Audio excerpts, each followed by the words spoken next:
gonna take you back to the past.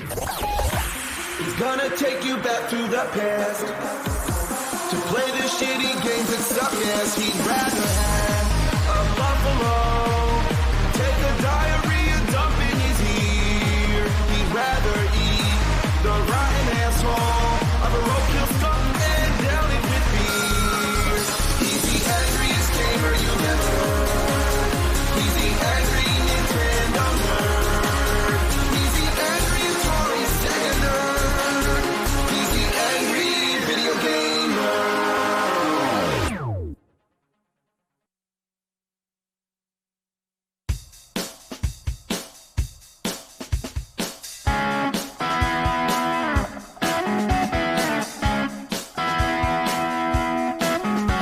We've only touched upon some of the many classic gaming consoles like the Atari 2600, but now it's time to introduce you to two of its competitors. Feeling down and dirty, feeling kinda mean.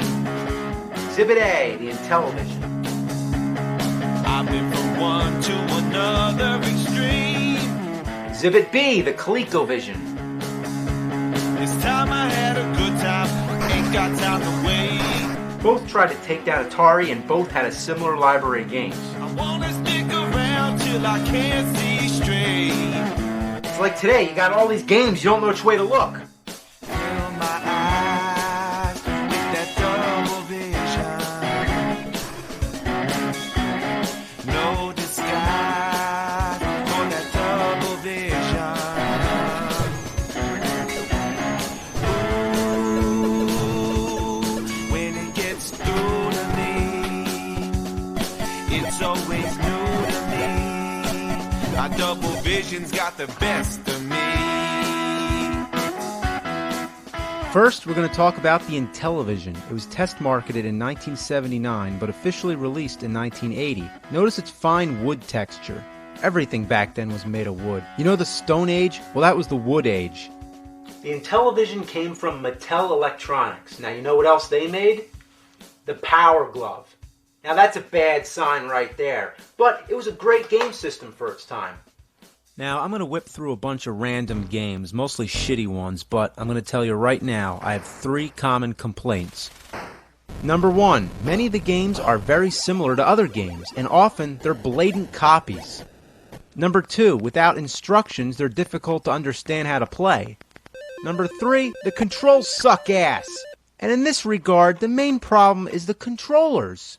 Why a numeric keypad? This is a video game controller, not a phone.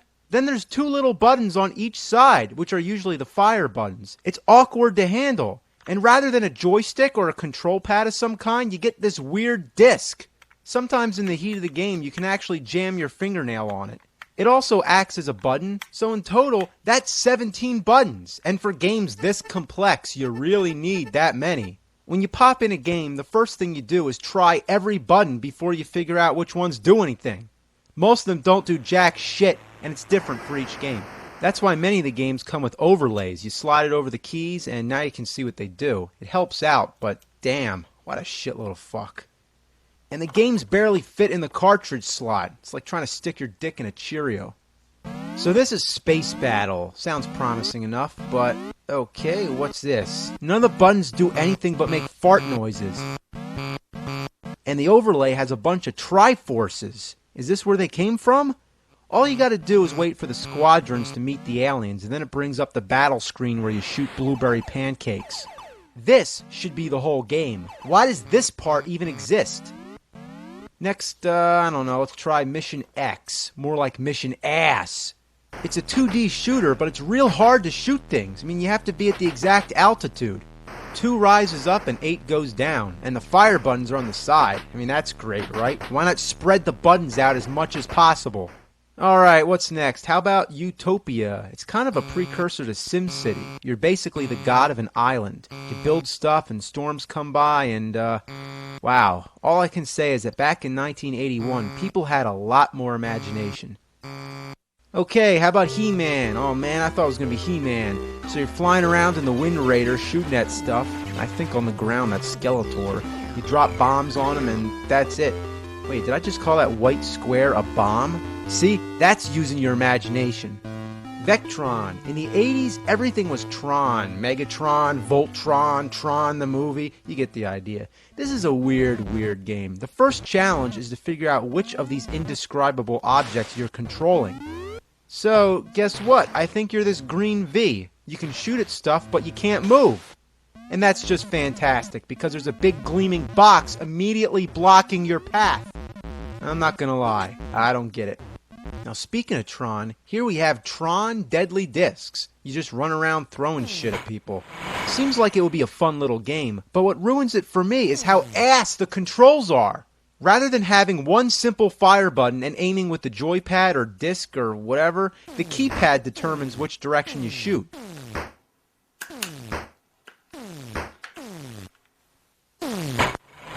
Shit the fuck! Thin Ice. Okay, you're a penguin ice skating around collecting torches, or they could be McDonald's French fries, who knows. The whole time there's a seal on your ass which kills you, but the black penguins do absolutely nothing.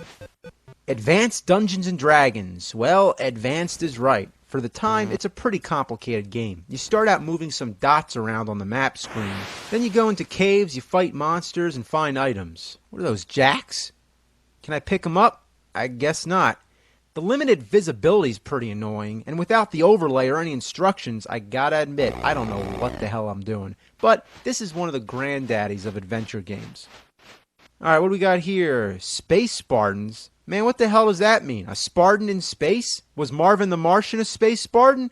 You got this grid screen and you shoot shit, which looks like TIE fighters.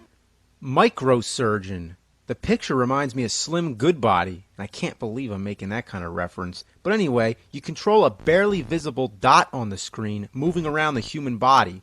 There's spiders and clouds floating around, and I doubt this thing's medically accurate. You just explore all the guts, technically making it the goriest game ever made.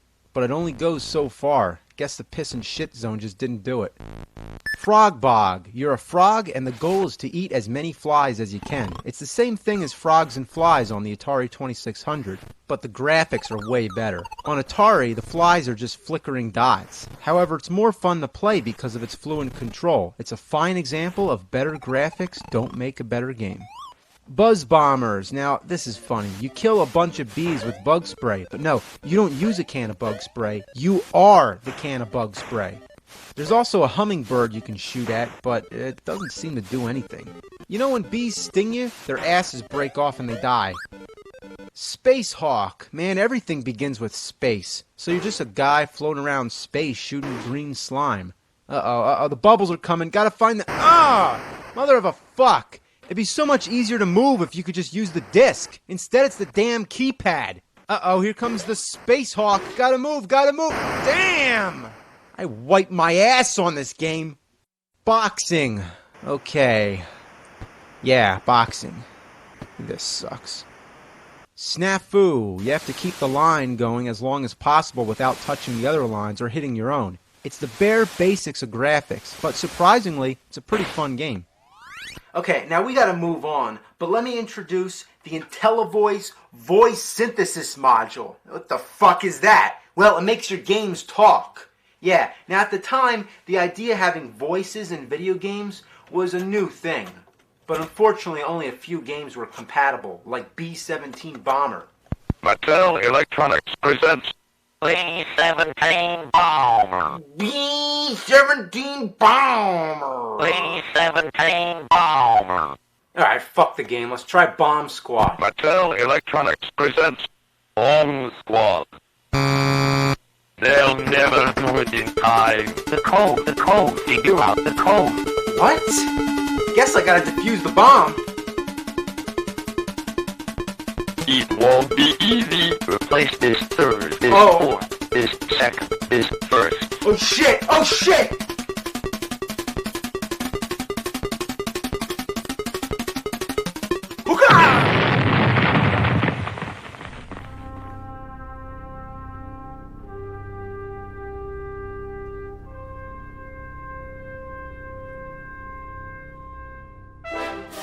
What's that? A metamorphic stone rising from the blackness and negative earth? A towering behemoth, a monstrosity brought down by extraterrestrial powers? Or a giant monolith of death hell-bent on the annihilation of humankind, time, and all matter. No, it's the AC adapter for a ColecoVision.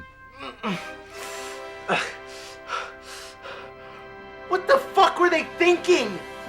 Is this necessary? Look, I can't fit this godforsaken piece of shit in the electrical outlet unless there's nothing next to it. What a fucking hog. That's what it is, a self-indulgent glutton of a power hog. Anyway, the ColecoVision was released in 1982, and like the Intellivision, it had the same stupid-ass keypad, but with a joystick. Well, almost a joystick, and it's so stiff it doesn't fare much better. First, let's try out Montezuma's Revenge. Well, I would make some comment about diarrhea or something, but it's actually a pretty good platforming game. You collect a bunch of treasures while avoiding all kinds of hazards. Standard stuff, you know, but well done. Only problem, this controller is fucking horrible! But the good news is that, unlike the Intellivision, you can unplug the controller and swap it with an Atari or a Sega Genesis controller. Who would have thought that would be compatible? But what a great thing. Now let's try Rocky. That's right, Rocky on the ColecoVision. The music and the graphics are quite good for the time, but would it be too much trouble to add any facial features? As far to my knowledge, your only opponent is Clubber Lang. After all, Rocky 3 was the newest movie, so there's definitely no Ivan Drago. But all you do is mash buttons and it all boils down to a big crock of shit. Okay, you're not gonna believe this one. It's called Cabbage Patch Kids Adventure in the Park. It's basically like another Pitfall game, but with a random layout. Why would I swing on the vines when I can hop on the lily pad instead? Then there's screens which don't have anything on it. So what's the point of having them? And so many of them look the same. Next is Campaign 84. Yes, a game based on the presidential campaign. Probably the worst fucking concept for any game in history.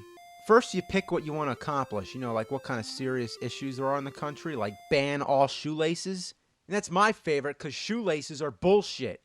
Then you pick the donkey or the elephant, and I don't really know which is which. And then you're moving around, and I really seem to be having a lot of trouble with this because I can barely move. Alright, let's try to touch the megaphone, okay? You were seen putting your shoes on before you put on your pants. Okay, well, who the hell was watching me get dressed? If I want to put my shoes on first, that's my own goddamn business. Next up is Chuck Norris. Yeah, that's right, Chuck Norris, the game. You're walking around and then you get into fights, and the attacks are completely ineffective. Come on, you son of a bitch! Wow, this is shit. Next we have Dance Fantasy. Okay, well, my first question is, where's the music? And what the hell am I trying to do? You're just like floating around. It's as much fun as dragging a mouse around a computer screen. Dr. Seuss's Fix Up the Mix-Up Puzzler. It's a puzzle game where you put together different Dr. Seuss characters. Yeah, that's about as much as I can say about that. Learning with Leaper. It's one of the most juvenile games I've ever played. You're a weird eyeball with legs, and there's 4 little games to pick from. In the balloon game, all you gotta do is match the letters. See, that's a T up there, so all I do is I just grab the T, and then I match them up, and there you go, you win. It's pretty hard, right? In the maze game, you're a frog being chased by a centipede. All you gotta do is get to the end of the maze, and that's it. The dog game, I have no fucking clue what to do. But the paint game is basically like an old paint program. If you thought Mario Paint was primitive, well, look again. Next is looping. Here we go. Oh, let's try again. Oh man, that pilot's drunk as shit. Oh, I gotta get through the wall. Here we go. Okay. Maybe I gotta go over it. Oh, I guess not. Uh-oh, let's try again. Oh man, what am I supposed to do? Fuck! Oh, I know, I gotta shoot through it.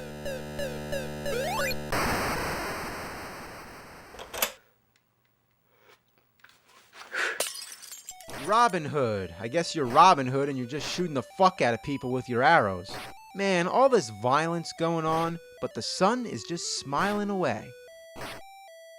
Slurpee. Okay, you're just going around slurping balls, and there's all kinds of weird creatures coming at you, and I really don't know how else to describe this thing. It's like, what the hell? Smurf Rescue. Yeah, how could you go wrong with a game about the Smurfs? All you do is keep walking right. Nobody's trying to kill you. Everything's just fine and dandy. What a nice game. This is the happiest game ever made. War Games. I'm assuming it's based off the movie since they both came out in 1983. You're basically trying to stop nuclear missiles from blowing up the whole world. It's kind of serious. But there's another one called War Room, which is a similar game, except this one has some comedic relief because it's got giant mutant chickens. Alright, well, this video is getting out of hand, and we can spend all day talking about these games and discussing them in depth, but I only wanted to give you an introduction to two classic gaming consoles. Now, I know we mainly focused on the shitty aspects, but let me tell you, that's the name of the game. But before I end it, let's take a look at the ColecoVision expansion module. Yeah, what gaming system is complete without some kind of peripheral? You plug it in and now you can play Atari 2600 games. That's right, I'm playing Atari on ColecoVision, its competitor. Okay, that would never happen today. That's like if Sony said, okay, we're going to come out with this new expansion module for the PlayStation 3. You're going to be able to play Xbox games on it. There would be lawsuits up the ass. And there were more expansion modules. The second one's a steering wheel for the driving games, and the third one connects the fucker to an Atom computer. I wonder if the Addams family had an Atom computer. Now the fourth expansion module connects it to a dishwasher. And then the fifth and final one connects it to your ass. Never do more than I really need. My mind is racing, but my body's in the lead. Night's the night, I'm gonna push it to the limit. I live all of my years in a single minute. Fill my eyes with that double vision. No disguise for that double vision. Ooh, when it gets through to me, it's always new to me. My double vision's got the best of me.